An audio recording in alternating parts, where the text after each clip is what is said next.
आज समझ में आया जब इसका नाम भारत हुआ। लोग जानने के इच्छुक हुए, भारत मंडप पे लोग जान रहे हैं।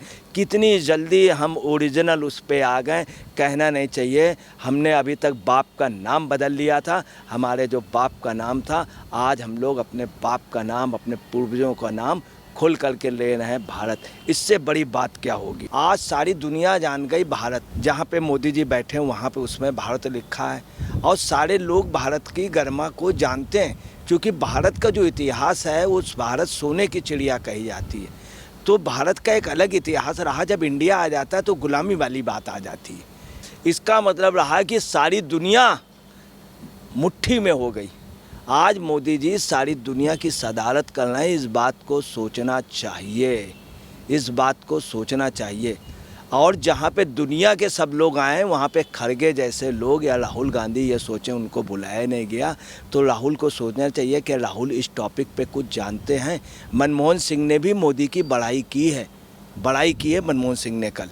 नमस्कार, स्वागत है आपका एचडीवी न्यूज़ पर। मैं हूं आपके साथ शिप्रा सैनी। भारत को जिस ऐतिहासिक पल का इंतजार था वो ऐतिहासिक पल आ चुका है। G20 समिट का आगाज हो चुका है और प्रधानमंत्री नरेंद्र मोदी इसका नेतृत्व कर रहे हैं। जाहिर तौर पर भारत के लिए ये ऐतिहासिक पल है।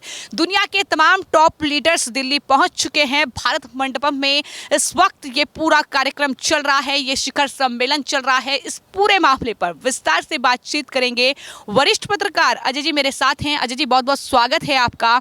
जिस तरीके से कई ऐसी तस्वीरें इस समिट से अभी तक सामने आ चुकी हैं जो कहीं ना कहीं एक साफ और स्पष्ट संदेश कहीं ना कहीं कह सकते हैं कि प्रधानमंत्री की ओर से, उनकी सरकार की ओर से देने की कोशिश की गई है।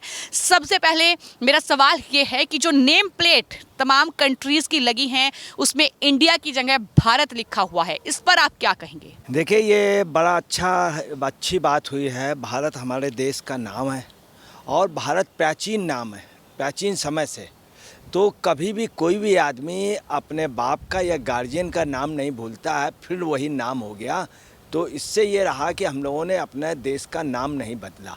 जो भारत था आज वही। आज सारी दुनिया जान गई भारत, और सब भारत नाम से पुकार रहे हैं। सबसे बड़ी बात ये रही कि वहाँ पे भारत मंडपम, जहाँ पे मोदी जी बैठे हैं वहाँ पे उसमें भारत लिखा है, और सारे लोग भारत की गरिमा को जानते हैं, क्योंकि भारत का जो इतिहास है उस भारत सोने की चिड़िया कही जाती है। तो भारत का एक अलग इतिहास रहा। जब इंडिया आ जाता है तो गुलामी वाली बात आ जाती है।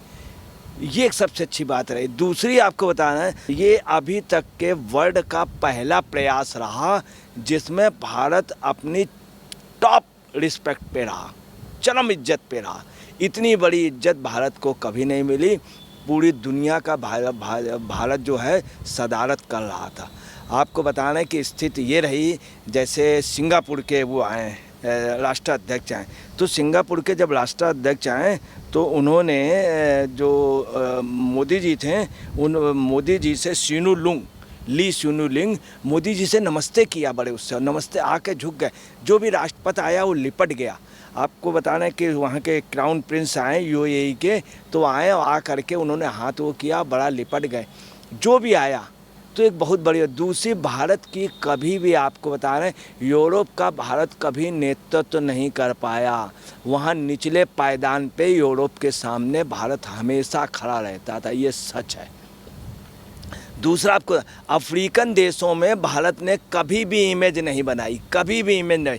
ये पहला चांस है। अफ्रीकन देश लगातार लगे हुए थे कि किसी तरह से हमारी एंट्री मिल जाए, मगर मोदी ने ओके कह दिया, मोदी ने आदेश किया, सारे देशों ने मान लिया। अफ्रीकन देशों का अफ्रीकन देश भी हो गया। अब ये G20 की जगह G21 हो गया।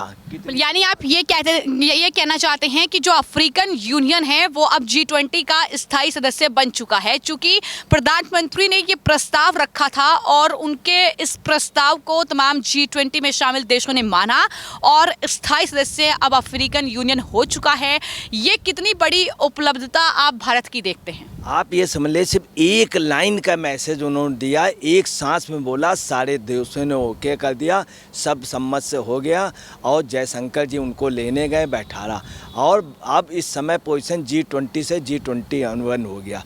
आपको एक चीज़ और बताते हैं, जो ये सम्मेलन हो रहा है ये वर्ल्ड की टोटल ग्लोबल की 80% इकोनॉमी पे कंट्रोल करता है, 80% इकोनॉमी पे। आप अंदाज़ लगा लिए कितना बड़ा, इस तरह इतना बड़ा संगठन कोई भी नहीं है और उसकी मोदी सदारत करें, बहुत बड़ी बात। दूसरा, 2/3 पॉपुलेशन को, इसका मतलब रहा कि सारी दुनिया मुट्ठी में हो गई। आज मोदी जी सारी दुनिया की सदारत कर रहे हैं, इस बात को सोचना चाहिए, इस बात को सोचना चाहिए। और जहाँ पे दुनिया के सब लोग आए वहाँ पे खड़गे जैसे लोग या राहुल गांधी ये सोचें उनको बुलाया नहीं गया, तो राहुल को सोचना चाहिए कि राहुल इस टॉपिक पे कुछ जानते हैं। मनमोहन सिंह ने भी मोदी की बड़ाई की है मनमोहन सिंह ने कल। तो आपको बताना है कि वर्ल्ड का ये बहुत बड़ा वो है। एक और सवाल ये है कि जिस तरीके से अमेरिका के राष्ट्रपति जो बाइडन हो या फिर ब्रिटेन के प्रधानमंत्री हो, इटली की प्रधानमंत्री हो, जिस तरीके से ये टॉप लीडर भारत पहुंचे हैं और स्वागत प्रधानमंत्री ने इनका किया है, जिस तरीके से भारत मंडपम को सजाया गया है और तमाम चीज़ें देखने को मिल रही हैं कि कोणार्क चक्र हो वो दरअसल जिस तरीके से नज़र आया वहाँ पर प्रधानमंत्री ने स्वागत किया है। क्या आपको लगता है कि क्या संदेश जो है वो भारत इस स्वागत के जरिए, इन तस्वीरों के जरिए जो कहीं ना कहीं तमाम ऐतिहासिक धरोहर है भारत की, उसके जरिए देने की कोशिश विश्व को कर रहा है? आपको क्या लगता है? देखिए, आपको बताना है कि भारत ने वास्तव में एक बहुत बड़ा कदम लगा दिया, बहुत बड़ी छलांग लगाई।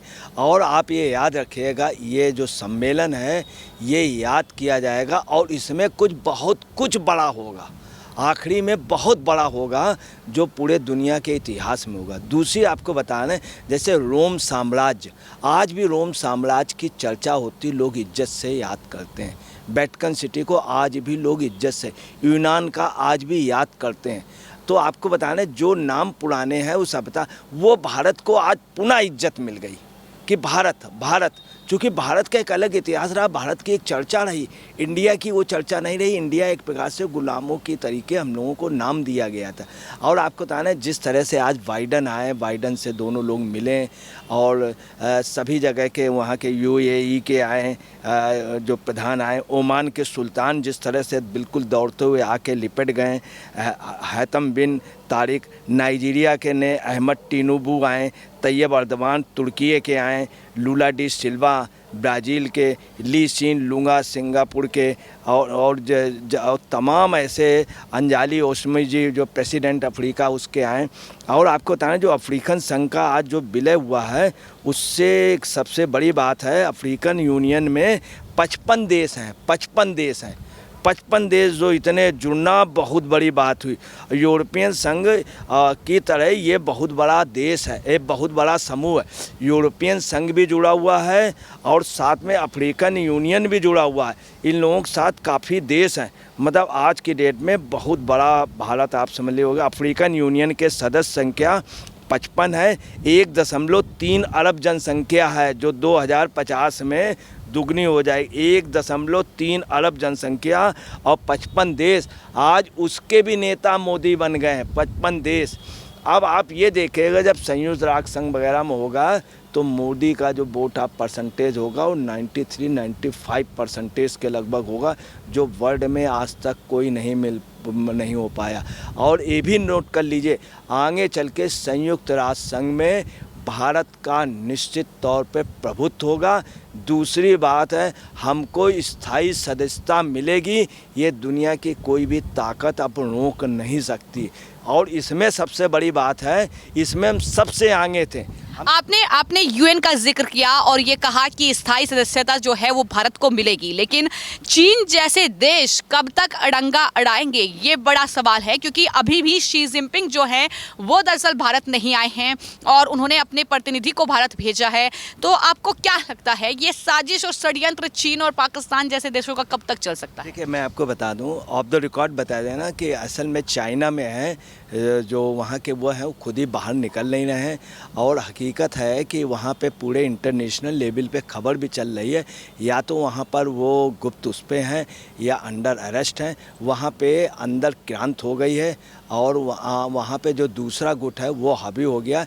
ये चूँकि वहाँ हमेशा के लिए राष्ट्रपति थे, अब इस समय वहाँ पे अंदर वो चल रही है बहुत ज़्यादा डिस्प्यूट। वहाँ की आर्थिक स्थिति बहुत ज़्यादा ख़राब है, इस कारण वो यहाँ पर नहीं आए हैं। इसके पहले बाकायदे पक्की खबरें बाकायदे इंटरनेशनल लेवल में 3-4 रोज़ पहले चली भी हैं और ये क्लियर था कि वो घर वहाँ की अंदरूनी परिस्थितियाँ गृह युद्ध की पोजीशन है, इस कारण नहीं आए। वहीं भारत आप देखिए, भारत कितने स्ट्रांग है और सार्वजनिक रूप से वो कहीं देखे नहीं जा रहे हैं, कहीं जा नहीं रहे हैं।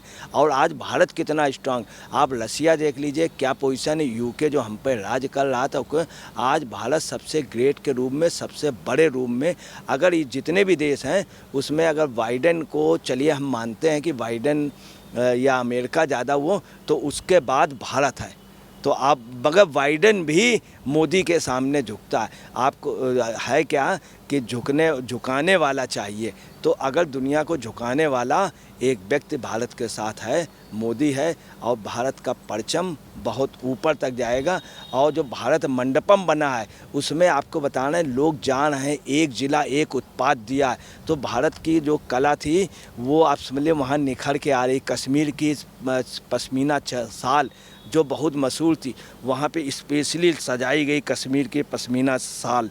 और तमाम चीज़ें ऐसी हैं कि जो अपने आप में कुल्लू शाल जो 5000 साल पुरानी है वो सजाई गई, उसको लोग देखने आ रहे हैं। पूरे वर्ल्ड में मशहूर है, फैशन डिजाइनिंग में पढ़ाई जाती है कुल्लू की शाल है। अब एक बार रीतू बेरी ने कहा था कि अफसोस है भारत में ये चीज़ें नहीं पढ़ाई जाती हैं जो इंटरनेशनल लेवल पे।